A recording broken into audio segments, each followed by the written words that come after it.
están buscando la presentación, quiero agradecerle este honor que me da la academia, el doctor Arrea, el doctor Aldenur y los colegas de la academia. Y también quiero aprovechar para saludar, no puedo saludar a todos los amigos que están acá, pero algunas personas que en forma particular quiero mencionar. El doctor Alexis Castillo, ex compañero de graduación y presidente del colegio. Tuvimos la oportunidad de tenerlo en Panamá hace poco y realmente fue muy buena su presentación sobre el sistema de salud de Costa Rica, que está sirviendo como base para la reforma del sistema de salud de Panamá, y la presentación que hizo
oeste, los sistemas de salud, todos adolecen de problemas y están en permanente situación de cambio, transformación y de crisis. Por ejemplo, los temas de transición epidemiológica, demográfica. Cada país lo tiene diferente. Hay países en que la población envejece, hay países en que la población se rejuvenece, hay países que todavía mantienen una fuerte carga de movilidad infectocontagiosa, a la cual se está sumando la carga de enfermedades crónicas. Hay países donde tenemos enfermedades crónicas.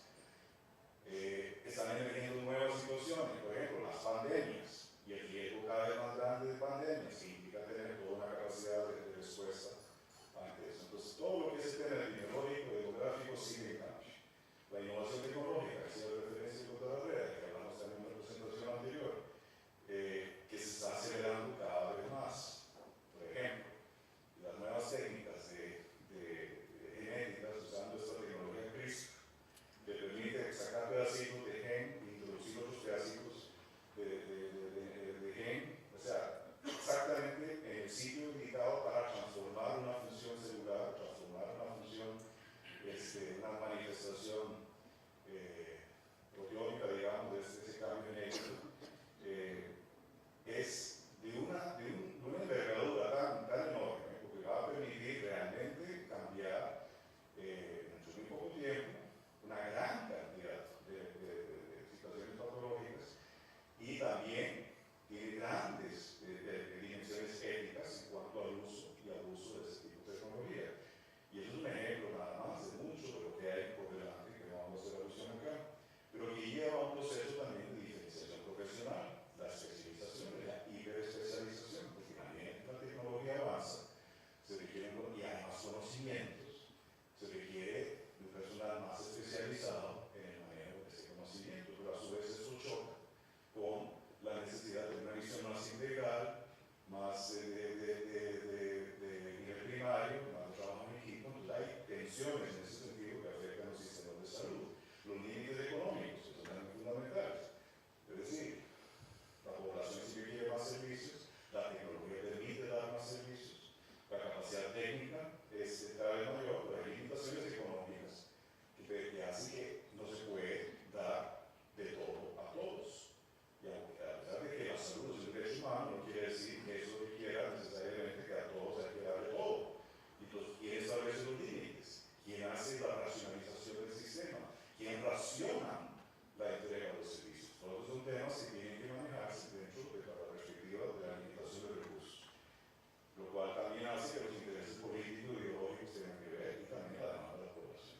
Entonces, todos estos elementos hacen que permanentemente los sistemas de salud están en crisis y por ende también los sistemas de formación de recursos humanos para ese sistema lo puede estar cayendo fuera de esa situación. Entonces, hay una permanente necesidad de estar revisando, ajustando los sistemas de formación de recursos humanos a esa realidad.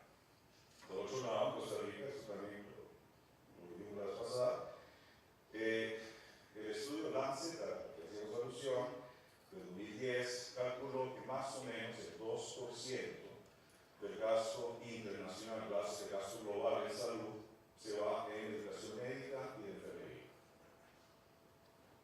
Nosotros hicimos un cálculo así un poco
puede pensar que está más o menos acomodada la situación en 1910 en Estados Unidos y Canadá en relación al número de escuelas por población. El problema no era solo el número de las escuelas, sino que el problema que había era la gran disparidad en la calidad y efectividad de los profesionales que se estaban produciendo. La norma en las escuelas, así llamadas escuelas de medicina en Estados Unidos y Canadá, era que llevaban un curso teórico, primero eran salidos de nivel secundario, tenían high school, ¿no? Tenían high school y pasaban de inmediato a una escuela de medicina. La escuela de medicina les daba 4 meses de clase lectiva, curso lectivo, y después 8 meses de práctica. Y después de eso, eso era la norma, se graduaban médicos, sin proceso de acreditación, sin, no todas las escuelas, sino la mayoría. Había algunas escuelas, por ejemplo, como Johns Hopkins, que tenían un currículum bastante parecido a que Flexner asumió, en parte porque su hermano se había graduado de Hopkins. Flexner no era médico, Flexner era un docente, un doctor en educación. Pero Flexner no era médico, pero su hermano había estudiado medicina en Hopkins. Y ese era el modelo que él veía como el modelo que debía adoptarse. Para también ubicarnos en ese contexto, no sé si han tenido oportunidad de ver un programa de televisión de la HBO, se llama The Nick. ¿Lo han visto? ¿Quién lo han visto? The Nick. Ah, yo lo he visto, The Nick. No estoy yo en The Nick, usted trabajó en The Nick. The Nick es un hospital de 1910 en Nueva York, que a mí me fascina el programa, porque uno ve cómo funcionaba un hospital a principios del siglo pasado. La cirugía, todo lo que era innovación tecnológica en esa época, operar con anestesia, la cauterización que se acababa en el tiempo, es fascinante. Bueno, en esa época, en ese mundo, Flexner es llamado a hacer el estudio. Pero es llamado a hacer el estudio, eso es interesante, no por la Asociación Médica de Estados Unidos, porque por las sensibilidades que se habían originado en torno a que la Asociación Médica estuviera indagando sobre el proceso de la formación de médicos, la Asociación Médica le solicitó a la Fundación Carnegie para el avance de la educación, que era una fundación recién fundada por Carnegie, que era Bill Gates de la época. El señor Carnegie era un multimillonario de la época del principio del siglo pasado en Estados Unidos, era como Bill Gates, lo que Bill Gates ahora. Pues Bill Gates, las cosas que Carnegie financió fue una fundación para avanzar la educación en Estados Unidos. Entonces la Asociación Médica le pidió a Carnegie que hiciera este estudio, y Carnegie entonces contrató a Abraham Flexner. Y Abraham Flexner y su equipo, aunque básicamente era él y un médico de la Asociación Médica, fueron dos, un gran equipo, visitaron una y cada una de las 155 escuelas de medicina que había en Estados Unidos, una por una. Y con base en esa información hicieron su informe. Y ellos lo que proponían en su informe básicamente es lo que ha sido la base de la educación médica en el mundo a partir de entonces.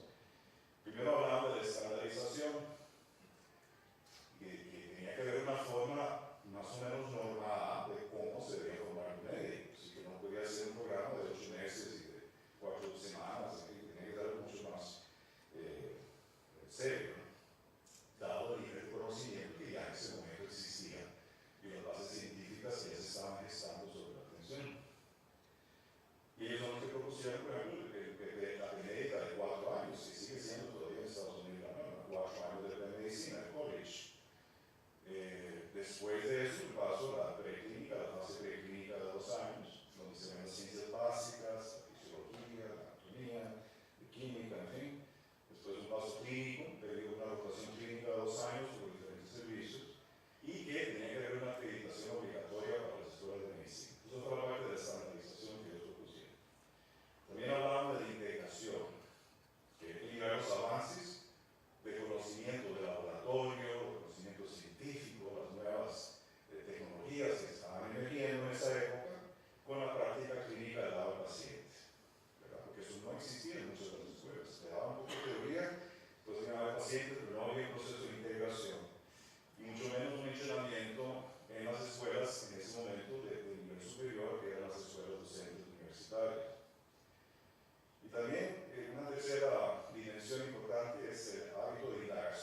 habitat inquiry, que yo lo traduzco como hábito de indagación, de investigación, o sea, de búsqueda de conocimiento. No quedarse satisfecho con lo que se sabe, sino tratar siempre de buscar más, pensar como científico, formar a los médicos para que sean realmente, que busquen información, que busquen conocimiento, que generen conocimiento, lo cual significaba tener docentes una formación científica. Ahora parece un lugar común, pero en esa época no lo era. Había muchos docentes que no tenían formación científica y estaban enseñando medicina. Y siempre la docencia visualizada en el ámbito universitario. Esto es lo más importante, tal vez de todo lo que ofrece un poco esto. Llevar la formación de medicina a las universidades. En ese momento era una idea revolucionaria, porque no era así. Y por último, la formación profesional, la necesidad de la identificación del médico con una profesión, con todos los valores éticos, los valores morales, los valores de responsabilidad que eso significaba. Y para ahí él le daba mucha importancia al contacto directo entre docentes modelos, docentes que pudieran ser ejemplo para los alumnos de cómo, cuál es el comportamiento, ¿no? Y las actitudes y los valores de un profesional de la medicina. Bueno, eso ya lo presentó el doctor Arrea, pero es la idea de que ese modelo flexneriano, con todos los elementos que él describió muy bien, por repetir, en el tiempo se va evolucionando, como todo en la vida. Y a los 50 años más o menos de haberse promulgado este modelo, que llegó a ser predominante, o sea, a raíz del modelo Flexner y la aprobación del proceso de acreditación, una gran cantidad de las así llamadas escuelas de medicina en Estados Unidos y Canadá desaparecieron, porque no podían cumplir con estas normas. Quedó un número mucho más reducido. En la actualidad hay como 130 escuelas en Estados Unidos, pero con una población, como les digo, 5 o 6 veces mayor.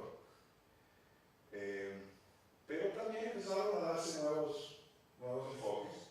Y uno de los más importantes fue, como decíamos, McMaster, la escuela de Newcastle, donde empezó a darse la idea de que no había que esperar 6 años después de que un alumno entrara a la universidad para que empezara a ver pacientes, sino que hubiera un contacto mucho más temprano entre el estudiante y la población como pacientes. Que en vez de que fuera toda una universidad, que se pensara más en conceptos centros académicos, donde hubiera una mayor inserción de los servicios con la parte educativa, que fuera más interdisciplinario. O sea, no solo ver la anatomía, después al siguiente semestre ver la fisiología y después al siguiente semestre ver la anatomía patológica, sino tratar de verlo todo de una forma más integral, por sistemas.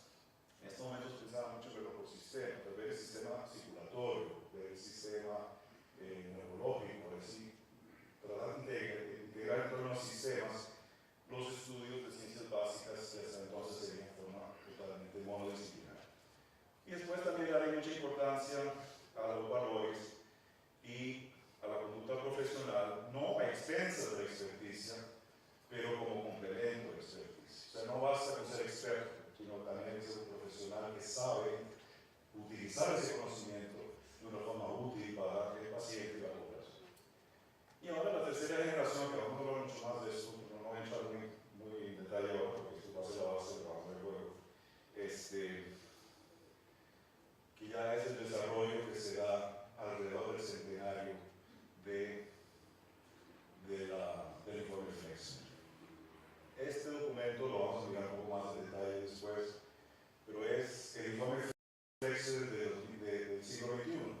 La misma Fundación Carnegie, al cumplirse el centenario del informe Flexner, comisionó un análisis de la educación médica de Estados Unidos. Varias análisis se limitaron a Estados Unidos, no incluyeron Canadá, y no hicieron una revisión de todas las escuelas de medicina, pero sí hicieron una muestra, una escogencia de lo que a criterio de la comisión eran las escuelas más típicas de lo que estaba sucediendo en educación médica en Estados Unidos. Y con base en esa evaluación, un proceso arduo, tomó más de un año de trabajo, de visitas, de encuestas, de entrevistas, de consultas con profesores, con docentes, con estudiantes, con las comunidades, en fin, fue muy amplio. Produjo este informe que a mi juicio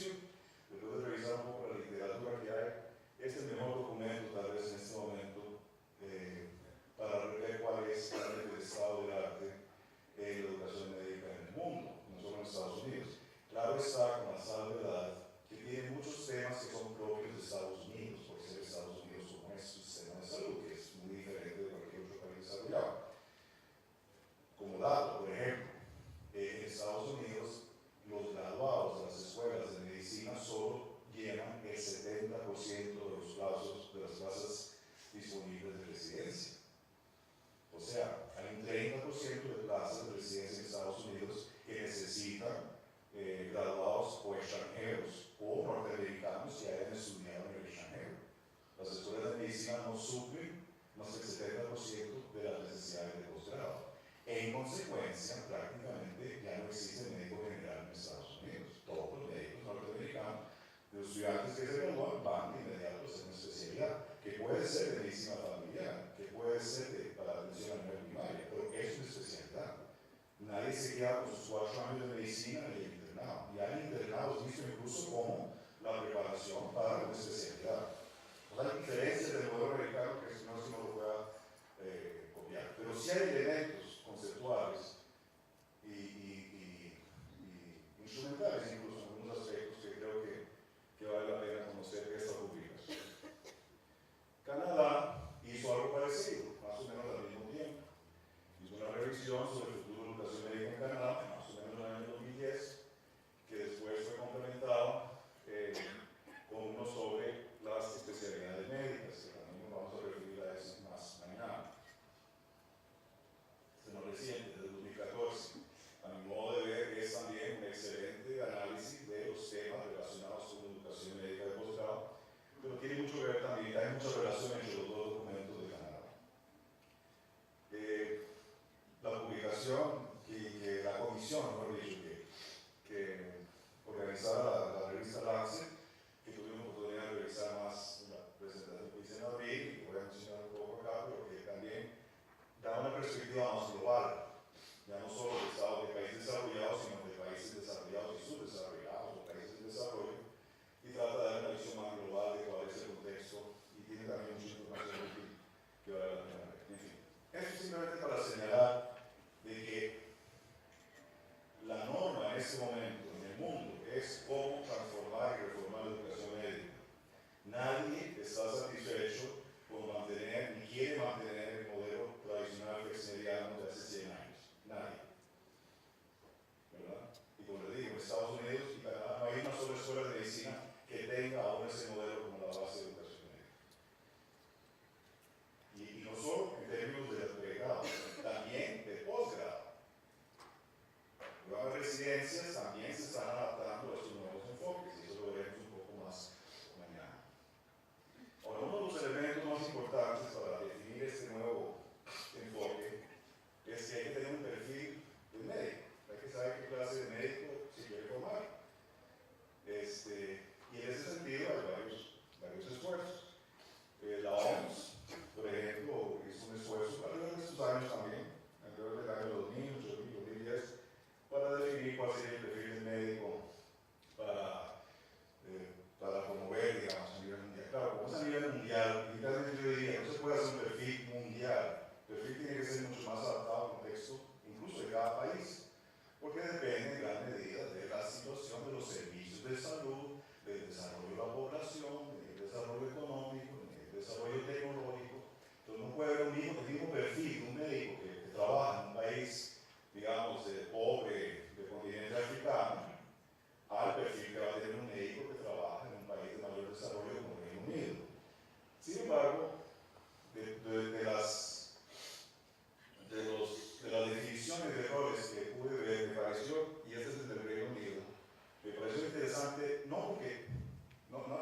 equipo de salud y también que tienen responsabilidad de educación y de investigación. O sea, el médico no es solamente que ve pacientes, sino también tiene la responsabilidad de educar a otros colegas, educar al paciente, educar a la comunidad y también investigar. Y no significa que esté investigando el genoma del cáncer, no. Investigar puede ser, bueno, ¿cómo hago para mejorar los tiempos de espera de los pacientes? ¿Cómo hago para mejorar la eficiencia de mi servicio?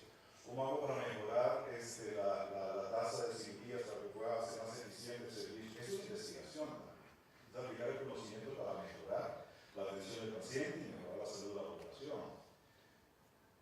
Y inmediatamente después de hablar de estas cosas, empieza a hablar sobre aspectos mucho más afectivos. A mí me llamó la atención. El segundo párrafo ya entra a aspectos afectivos. Debe saber ganarse la confianza de los pacientes. Debe tener capacidad de comunicación. Debe tener empatía, tolerancia, saber trabajar en equipo, tener integridad. Ese es el segundo párrafo. Entra ya estos aspectos ya de valores, o sea, lo que llamamos los valores profesionales. Es muy importante en este nuevo concepto ese aspecto del papel del médico, de la médica. Cuando digo médico estoy hablando de médicas también, ¿no? Que no se enoje, no lo digo siempre, pero lo tengo en la cabeza. La capacidad de manejar información, de ser creativo, de evaluar las necesidades de atención, tener en cuenta las circunstancias de los pacientes, de dónde vienen, ¿no? Qué hacen, su situación familiar, o sea, la sensibilidad por el entorno, el ambiente. Puedes sintetizar la información para poder usar el mejor diagnóstico posible. De nuevo, el aspecto de comunicación, saber asesorar al paciente, informar de las diferentes alternativas, discutir los riesgos de diferentes alternativas, involucrar al paciente en la toma de decisiones junto con sus familiares. O sea, esa actitud de comunicación, de empatía, de apertura, de unidad, no una relación vertical, sino horizontal. Todo eso definido de una forma, como hacen los ingleses todo, ¿no? muy low key, pero ahí está. Están diciendo, tienen que ser humanistas, tienen que ser personas que sepan comunicarse con el paciente. Tener capacidad intelectual y curiosidad intelectual, querer asimilar nuevos conocimientos, no quedarse con lo que estudiaron más de 30 años en la escuela, sino estar constantemente renovando sus conocimientos, saber manejar la incertidumbre, la ambigüedad, la complejidad. Todo esto está tomado directamente de esta definición del Reino Unido. Buscar soluciones, reflexionar sobre su práctica, lo que decíamos, buscar cómo mejorar su práctica, apoyar en la formación de la nueva generación y también apoyar el avance de la medicina, aportar el conocimiento, no solo usar el conocimiento, sino contribuir en la medida de lo posible, en la medida de sus posibilidades, contribuir al conocimiento. Y de nuevo trabajar parte del equipo. Esto siempre se resalta a lo largo, médicos miembros de un equipo, de parte de un equipo, trabajan en equipo. ¿Verdad? Saber cuándo brindar cuidados de soporte y no de intervención, saber cuándo no hacer daño. Esto no es nada nuevo, esto lo sabemos, lo jugamos todos, conocemos los reglamentos. Pero bueno, en la práctica muchas veces no se hace.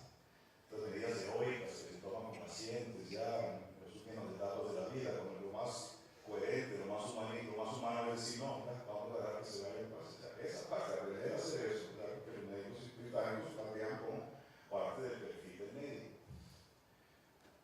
Bueno, saber manejar los recursos con sabiduría, es decir, no hacer desperdicio de los escasos recursos con los que una sociedad cuenta.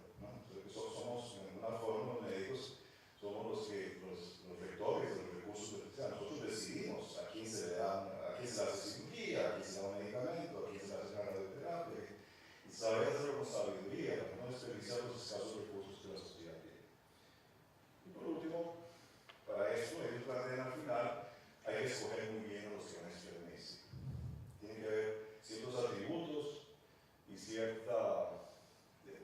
No es cualquiera que puede hacer eso. Entonces tenemos que saber cómo escoger a la gente que va a ser formada como médico. Y que es importante, de nuevo, que tenga una investigación. Esto no es nada más un ejemplo, me pareció el perfil más acabado y sobre todo por lo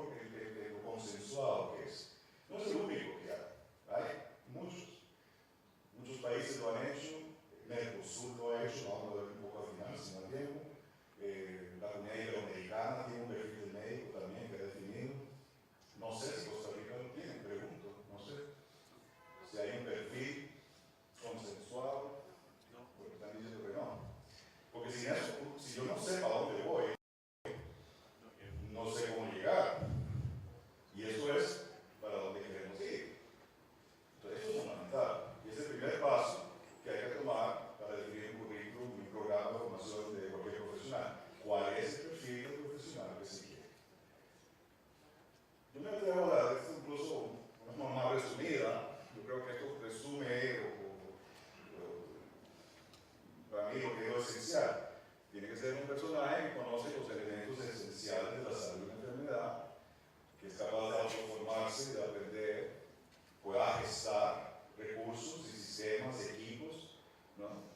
Y que tenga una formación humanista. Y esto de la formación humanista lo vamos a ver a continuación, después cuando veamos la propuesta de la nueva propuesta académica de educación, de gran importancia que da la formación humanista en los primeros años de la carrera. Y esto me parece algo muy interesante e importante. Ahora, otro elemento fundamental es el de las competencias. Es decir, la educación médica moderna, contemporánea, se hace sobre la base de las competencias y atributos que el estudiante debe adquirir, no sobre los cursos que ha llevado, no sobre las horas que ha estado en el servicio. Pero un residente no es el haber estado 3 años haciendo cirugías, ¿no? O viendo pacientes en la consulta de neurocirugía. No. ¿Qué competencias debe tener cada profesional según el lugar o espacio de trabajo en que va a estar? Y entonces, ¿cuáles son esas competencias? En primer lugar, el concepto de educación por competencias pone mucho de peso la formación sobre el estudiante y la estudiante, porque ellos deben asumir el desarrollo de esas competencias. Se les va a decir, usted tiene que saber hacer las siguientes cosas.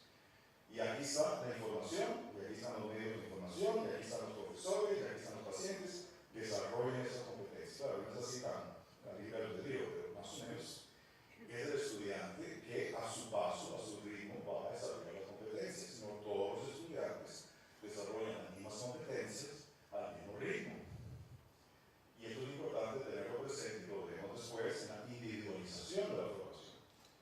Y las competencias no son conocimientos únicamente, sino que es un conjunto de elementos que incluye conocimientos, destrezas, valores y actitudes.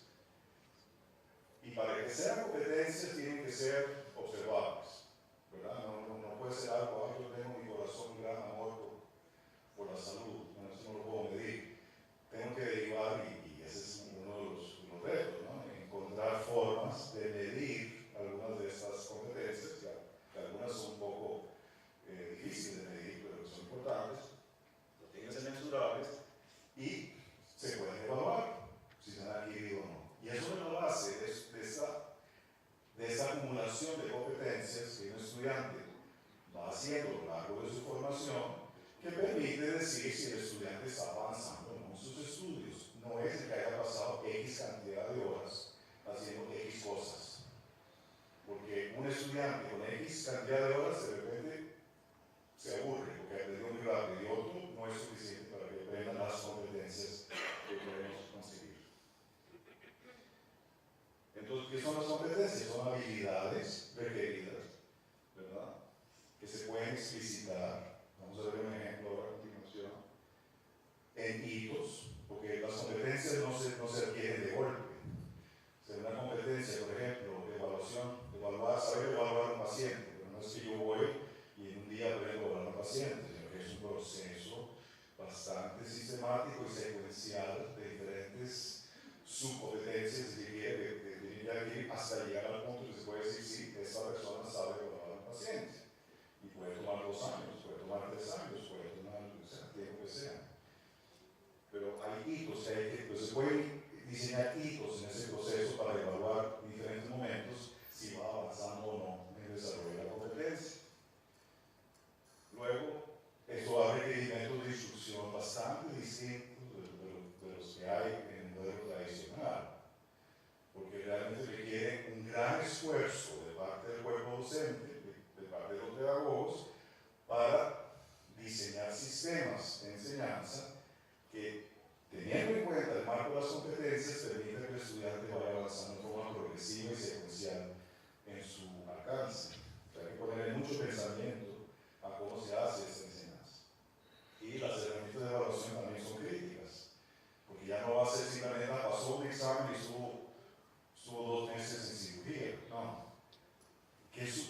aprendió en cirugía y aprendió lo que tenía que aprender o aprendió cosas que no tenía que aprender. O sea, que antes no van a servir como médico general o como médico de familia. O sea, que las evaluaciones son muy importantes para poder desarrollar el marco de competencias.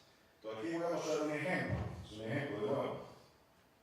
Este es lo que se llama el proyecto Turing. El proyecto Turing es una iniciativa de la Unión Europea. La Unión Europea tiene una situación muy particular. Como parte de su apertura del mercado común, del mercado general de trabajo, ahora resulta que en Europa, un médico graduado en Rumanía puede ejercer la medicina en el Reino Unido. Un médico español puede trabajar en Suecia. ¿Sí? Todo es una sola, incluso es más en Estados Unidos. Un médico de Florida puede ejercer necesariamente en California. En Europa es así. Si ya no está certificado en un país, puede ejercer la carrera en otro, lo cual implica que hay que tener un marco consensuado de todos los países de la Unión Europea, de perfil de médico y de cuáles son las competencias. Y ese es el esfuerzo que se ha hecho a través de este proyecto Turing, que ha sido coordinado por una universidad británica, pero en asociación con toda la red de escuelas de medicina y de autoridades sanitarias y de servicios de salud del continente. Es un esfuerzo muy grande y han llegado a definir este marco. Lo tengo en inglés porque no me dio tiempo de traducir la presentación, pero en todo caso, yo sé que todos aquí. Entonces, pues, estos son las competencias grandes, es la lista. Eso es lo que se espera que un médico sepa hacer, pero, por ejemplo, consultar con un paciente, evaluar la presentación clínica, pedir exámenes, hacer diagnóstico diferencial y manejar un plan de tratamiento. Eso es una competencia. La atención inmediata de emergencias médicas, incluyendo primeros auxilios y la resucitación. Prescribir medicamentos. Hacer procedimientos prácticos. Ya veremos cuáles son. Comunicarse efectivamente en un contexto médico. Aplicar principios éticos y legales en la práctica médica. Evaluar los aspectos psicológicos y sociales de la enfermedad del paciente. Aplicar los principios, destrezas y conocimiento de la medicina basada en evidencia. Usar la información y la tecnología de información efectivamente en un contexto médico y aplicar principios científicos, métodos y conocimiento para la práctica médica y la investigación.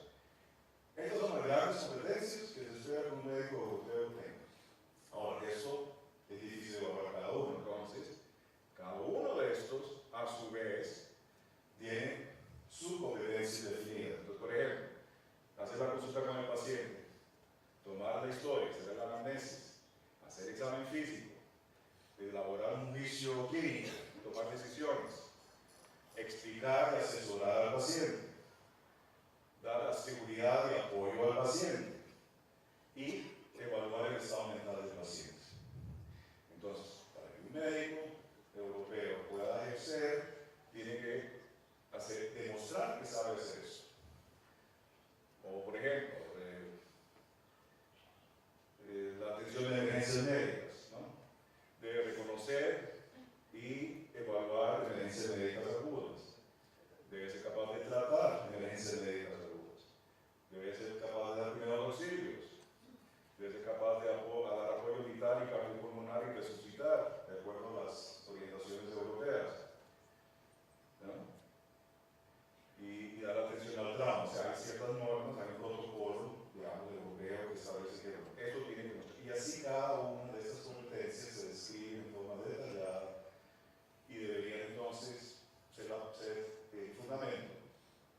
estudiante lo ha entrevistado, llena un cuestionario donde hace una evaluación del estudiante. ¿Verdad? Si se sintió satisfecho, si sintió que el estudiante supo comunicarse, en fin, hay cosas muy interesantes que se están haciendo para poder evaluar también los aspectos más subjetivos de la formación médica. Entonces, yo diría, para resumir esta parte de las competencias, hay que educar a los médicos para movilizar conocimiento, para que razonen críticamente, para que se comporten éticamente, que puedan atender de forma integral las necesidades de la población, que puedan trabajar en equipo y conformar equipos, y ser agentes de cambio. Y esto es algo que incluso el documento de Carmen y el norteamericano, que uno diría, bueno, los americanos suelen ser conservadores, ellos hablan del médico como un agente de cambio, un agente de transformación, un profesional que puede contribuir a la discusión cívica, política, sobre los temas más importantes de la sociedad. Ellos se plantean el rol del médico como un agente de cambio social. Entonces, es algo que no es una idea de izquierdosos, así, no que hagan una idea rara, no, es la norma ahorita, como les digo, en Estados Unidos. Bueno, un poco de lo mismo acá. Entonces, como ya el tiempo es escaso, vamos a entrar ahorita un poco más a ver lo que sería, como les decía, el informe Flexen de 1910 al informe Flexen del 2010. ¿Verdad? Entonces, ¿qué nos dice en esencia este informe? Cuando Flexen hablaba de la estandarización, ellos dicen sí, en efecto, hay que estandarizar, pero también hay que individualizar. Y por eso se basan en las competencias. Hay que definir cuáles son las competencias y entonces individualizar el proceso de aprendizaje para que cada estudiante pueda adquirir las competencias a su ritmo y en un proceso personal, pero por supuesto con orientación, con guía, con tutoría. Pero el peso está sobre el estudiante adquirir esas destrezas y darle todos los elementos, todo el apoyo en el entorno docente para que lo pueda hacer. ¿Verdad? Pero dentro de este esquema también se abre el espacio que el estudiante pueda elegir también lo que se llama estudios selectivos, o sea, interesarse por temas propios. Hablaba de un estudiante que le interesa mucho la salud pública. Cada vez que está haciendo su carrera de medicina quiere también ahondar en la salud pública, o quiere ahondar en el tema de investigación biomédica, o quiere ahondar en el tema de la sociología médica. Y dar ese espacio para que los estudiantes puedan desarrollarse plenamente como profesionales y no limitarse únicamente a las disciplinas encuadradas de un marco muy regular, sino abrirse más bien. Y esto es lo que se plantea en cuanto a la estandarización, pero con individualización. Tiene que haber un marco de evaluación. Las competencias básicas tienen que lograrse, pero dentro de esos procesos abrir espacio que pueda haber más individualidad para la formación. La integración, es el mismo tema de la integración que se planteaba Flexen, cómo integrar el conocimiento científico en la práctica clínica, pero ya no a través de la separación de ambas en dos momentos, sino en un solo momento. Y es ahí donde hay una gran innovación en muchas escuelas, donde desde el primer día los estudiantes de medicina están viendo pacientes. Y viendo pacientes con un enfoque bien dirigido, ¿no? A adquirir conocimiento integral de las dimensiones biológicas, pero también sociales y culturales que rodean al paciente con su problema. Entonces es una enseñanza a base de problemas. Ahora, esto requiere que esos contactos se den en un contexto docente adecuado, con un personal docente idóneo y formado para eso. Y eso requiere recursos, eso requiere bastantes recursos. No es simplemente, bueno, voy a pasar visita con el doctor y a ver qué agarra. No, es que el doctor va a tener que escoger a un paciente, va a tener que quedarse con el estudiante y con el paciente un buen rato, de repente van a tener que ver a lo largo de un mes o 2 meses para entender toda la dinámica que ese paciente va presentando en su cuadro de diabetes, en su cuadro de isquemia cerebral, en su cuadro de cardiopatía, lo que sea, para lograr sacar una conclusión sobre cuál era el problema que tiene ese paciente. O sea, es otro tipo de proceso docente, muy diferente del que yo por lo menos tuve, no sé, pero que es en ese momento lo que se está planteando. Lo requiere docentes idóneos y métodos docentes idóneos para eso. Y la idea de que se sigan los pacientes de forma longitudinal.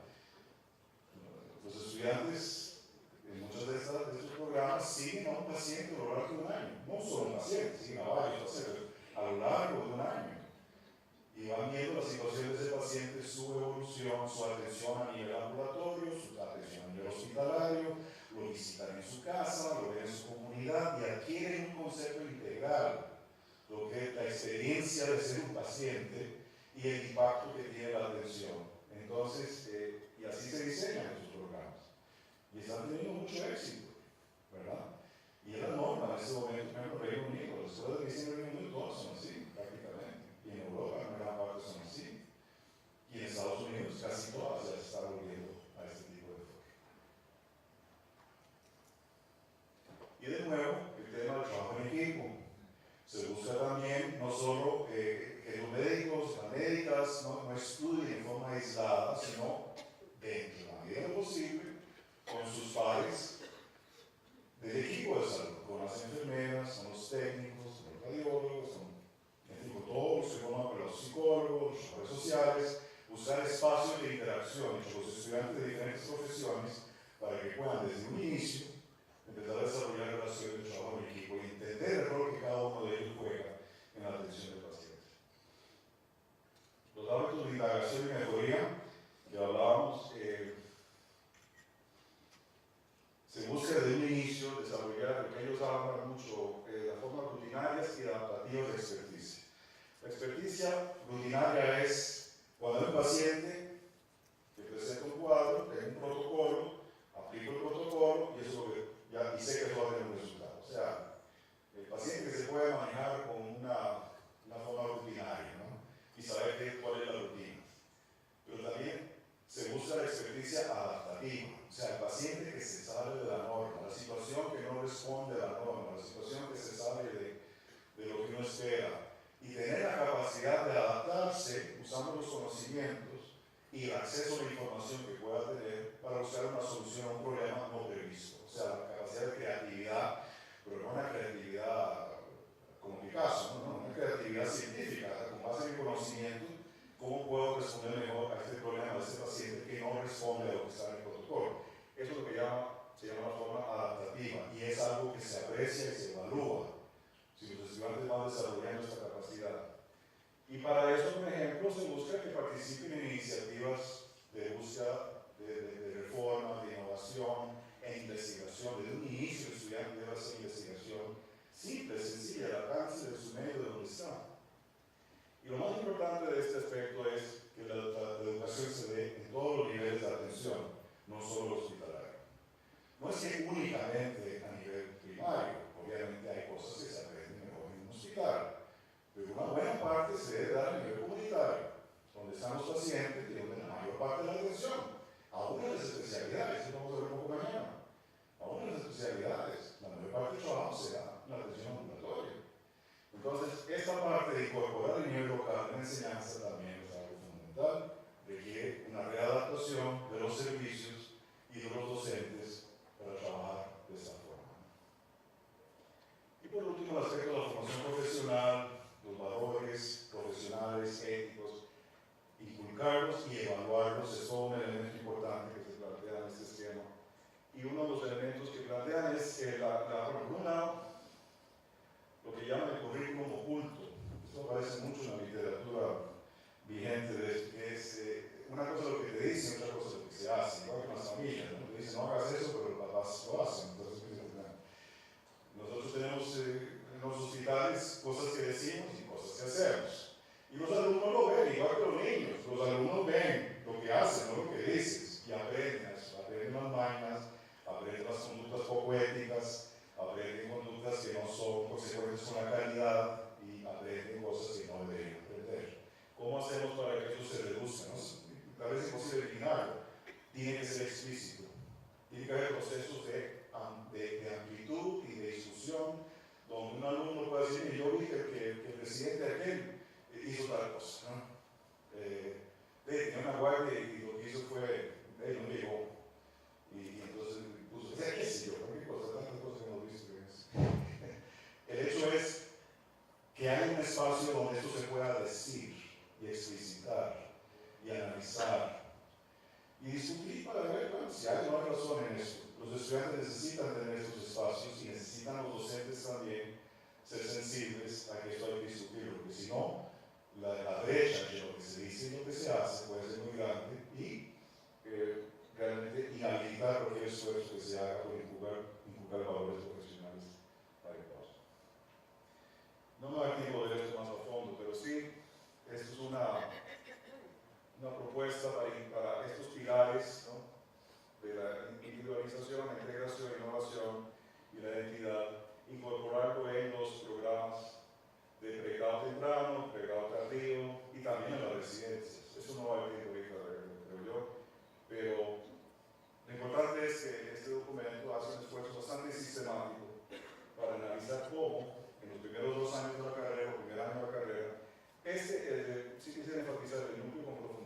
no, porque creo que ese es el más, creo que dicen. ¿Qué dicen? ¿Sí? ¿Qué dicen? ¿Qué dicen? Algo dicen. ¿Ah? O sea, quiero ver de vuelta dónde está.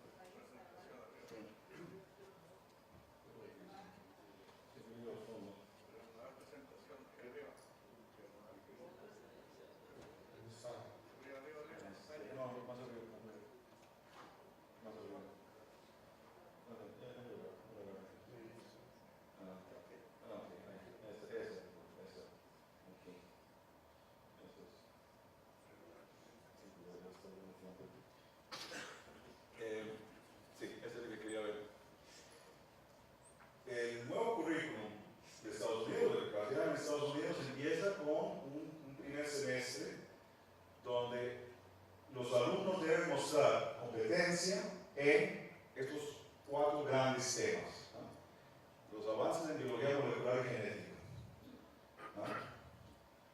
Las ciencias sociales para la salud, no sé todo, pero hay elementos fundamentales para la medicina, la práctica médica, antropología, psicología, sociología, bioestadística y principios básicos de epidemiología, y humanidades médicas. En humanidades médicas hablamos de literatura, filosofía, ética, historia, religión y arte, relacionados con el aprendizaje y la práctica integral de la medicina. O sea, se define para cada una de estas áreas ciertos conocimientos y habilidades que debe tener el alumno para poder seguir adelante en la carrera. Y como en el caso de Estados Unidos, recuerden que este es Estados Unidos, los alumnos vienen de college, algunos vienen graduados en psicología, tienen un bachelor en psicología, otros tienen un bachelor incluso en historia, otros pueden tener un bachelor en genética, otros pueden tener un bachelor en zoología. O sea, entonces, de acuerdo con lo que trae cada uno desde bagaje, digamos, tendrá algunas de estas áreas más desarrolladas que otras, de manera que no es que cada alumno tenga que hacer los mismos cursos, sino que se adapta cada alumno, se le da contenido global y cada alumno escoge aquellas áreas donde tiene déficit, de acuerdo a un examen preliminar de ingreso que se hace, y adecua su nivel para poder seguir adelante. Claro que en el contexto nuestro muchas veces los déficits son más primarios, los alumnos vienen sin conocimientos de química, sin conocimientos básicos de biología. Este esquema habría que adecuarlo a cada país, pero la idea es que el primer año de medicina no sea que todos los alumnos hagan lo mismo, sino que hagan aquello que necesitan para llegar a un nivel básico en que estas 4 dimensiones, y que incluyen los aspectos, como digo, social, de salud pública, de ciencias sociales y de biológicas, para poder seguir adelante. ¿No es cierto? Y luego, lo que viene es ya la inmersión en la clínica, aunque esta fase también incluye ya contacto con pacientes, pero ya, digamos, en la segunda mitad del año, ya los estudiantes empiezan a ver pacientes con el objetivo de, en torno a los problemas que van presentando los pacientes, puedan ir articulando el conocimiento de las ciencias básicas con las ciencias clínicas de una forma progresiva, secuencial y ordenada, ¿no es cierto? Con toda una metodología docente donde los estudiantes van desarrollando sus competencias en forma progresiva. No puedo entrar en detalle porque no hay tiempo para ver esto más. Y siempre con el enfoque de trabajo en equipo. Ya voy a seguir adelante, ya estamos 5 minutos. Y muchos de estos temas los hemos hablado ya anteriormente, ¿verdad? Y esto sobre todo, la enseñanza no solo en el contexto hospitalario, sino en las comunidades, ¿no? ¿Verdad? En las comunidades, en los centros de salud, en las familias, también en los hospitales, pero no solo hospitales nacionales o centrales, también pueden ser hospitales regionales, y una variedad de experiencias y entornos que reflejan la realidad de la práctica médica en el país. Y este tema de la responsabilidad profesional y darle tiempo al alumno, esto es importante. Por ejemplo, las escuelas de medicina más avanzadas de este tema, el tercer año de medicina o cuarto año de medicina, lo que dan los alumnos, hacen un panel de 4 alumnos que son responsables de manejar un grupo de 4 alumnos maneja a un grupo de pacientes, un panel de pacientes. Un paciente diabético, un paciente hipertenso, un paciente operado en cáncer de mama, en fin, un grupo de pacientes que de alguna forma va a ser una muestra representativa de las patologías más frecuentes que van a ver. Pero a su vez, este grupo de alumnos, un 25% de su tiempo individual se puede dedicar a otro tema. Por ejemplo, a profundizar sus conocimientos de salud pública, si le gusta la salud pública, o profundizar sus conocimientos de ética médica, si le gusta la ética médica. O sea, da la posibilidad de que se desarrolle otras dimensiones y otros roles, además de la atención clínica pura, ¿verdad? Esto es importante porque es parte del esfuerzo de redondear esa formación del médico. Ahora, muy rápidamente vamos a ver el tema de acreditación, no me va a dar tiempo, pero creo que es importante. Hay una publicación bastante buena en la OPS reciente, ¿no? de 2008, donde hay una revisión de todo el proceso de acreditación en América Latina, que yo creo que valdría la pena mirar. La acreditación es un proceso de certificación, ¿no es cierto?, de una institución, de la calidad de una institución y un programa educativo basado en la evaluación. Eso es lo que es. Y se plantea cada vez más que esta acreditación no puede ser únicamente un ejercicio técnico, sino también tiene que ser con base en las necesidades sociales. O sea, la más perfecta institución no debe ser acreditada si no está cumpliendo con llenar las necesidades de la sociedad en la que está inmersa. Si yo tomara la Escuela de Medicina de Hopkins y la pusiera de pronto a donde se estuvo el Papa ahora, en la República Centroafricana, no debería acreditarse porque no responde a la realidad de ese país. Ese país necesita otro tipo de escuela, aunque sea Harvard, aunque sea Johns Hopkins. No, necesita una escuela para esa realidad y en ese contexto. Entonces la acreditación no puede ser desinserta de la realidad social en que se da. Las normas de la World Federation de Escuelas de Medicina y la OMS y la Asociación Médica Mundial plantea que cada escuela debe formular sus planes para mejoramiento, debe establecerse un sistema nacional e internacional, incluso de asesoramiento y acreditación, porque cada vez más el mercado médico es un mercado globalizado, ¿verdad? Y en fin, tener normas internacionales, algo parecido a lo que hicieron los europeos con la Unión Europea, y algo parecido a lo que han hecho otros, incluso en América Latina, en Mercosur, por ejemplo, hay algo parecido. ¿Y qué es un proceso de acreditación? La autoevaluación, en primer lugar. Una evaluación externa es un elemento fundamental. Tiene que haber un proceso externo de evaluación. Un reporte objetivo, ¿no?, que pueda ser incluso debatido y pueda ser rebatido por los evaluados para tener un consenso de los resultados. Y una decisión. Algo se tiene que decidir con base en ese proceso de acreditación. Ahora, no vamos a entrar en detalle de Estados Unidos cómo lo hace, pero sabemos que Estados Unidos tiene toda una serie de estándares. Estados Unidos y Canadá lo hacen de forma conjunta, por cierto. Un proceso de acreditación conjunta. Toman en cuenta una serie de elementos. Lo más importante es esto: se hace un ranking. Se hace un ranking. Y eso, en el contexto del mercado, como es sobre todo Estados Unidos, es muy importante. ¿Verdad? O sea, no te dicen en una escuela usted no puede dar clase, va a decir usted va a aparecer de último en el ranking. Y cualquiera puede ver esa información porque es pública, incluso se publica en revistas. Eso tiene una gran fuerza para lograr mejorar la calidad de la enseñanza. El Mercosur tiene un sistema de acreditación, no vamos a entrar en detalle, pero que incluso han hecho han definido un perfil y las competencias del que debe tener el egresado de medicina en el Mercosur. Y eso es una información que puede ser muy interesante si el país quiere tener un ejemplo más cercano a nuestras realidades para este tipo de procesos, ¿no?, de sistematización. Y luego, Argentina tiene un proceso importante. Yo creo que el caso de Argentina es para que un título pueda ser reconocido en la República Argentina, tiene que ser de una escuela acreditada. Si no, no puede ser. En Brasil hay algo parecido para las escuelas que tienen financiamiento federal, que son la mayoría. Entonces no pueden funcionar si no tienen acreditación. En Chile incluso las especialidades ya tienen un proceso de acreditación. Caso de Costa Rica, yo no sé si esta información es correcta, porque es un poco antiguo, pero la información era, había 8 escuelas de medicina, y que 3 están reacreditadas. No sé si eso sigue, esto ya hace 6 años, no sé si es correcto. Pero que no existe un perfil definido del médico, lo cual hace difícil hacer una acreditación. ¿Cómo sé si estoy acreditando algo si no tengo definido qué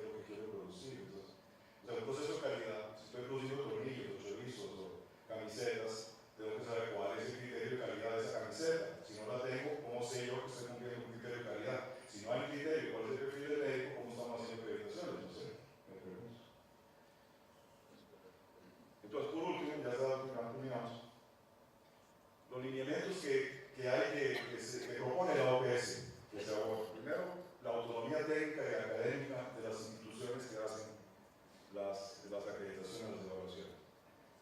Incluir evaluadores internacionales en los procesos de evaluación y acreditación. Hacer aseguramiento no solamente de los espacios docentes, sino también los espacios de servicios donde se da la docencia. Y en fin, de todo el proceso docente que se da no solo en el aula, sino también en los servicios, en la comunidad, en los hospitales, donde sea. Y que estos procesos sean reconocidos de alguna forma para que tengan implicaciones. Por ejemplo, que un alumno no pueda tener una beca para hacer un estudio en el exterior si no es graduado de una escuela acreditada, por ejemplo. Pero que haya consecuencias de los procesos de acreditación. Si se hace la acreditación y no tiene ninguna consecuencia, ni para la contratación, ni para conseguir una residencia, ni para conseguir una beca, ni para ejercer, realmente tiene un poco de importancia para ello. Entonces, es otro tema. Y por último, como vamos a seguir mañana,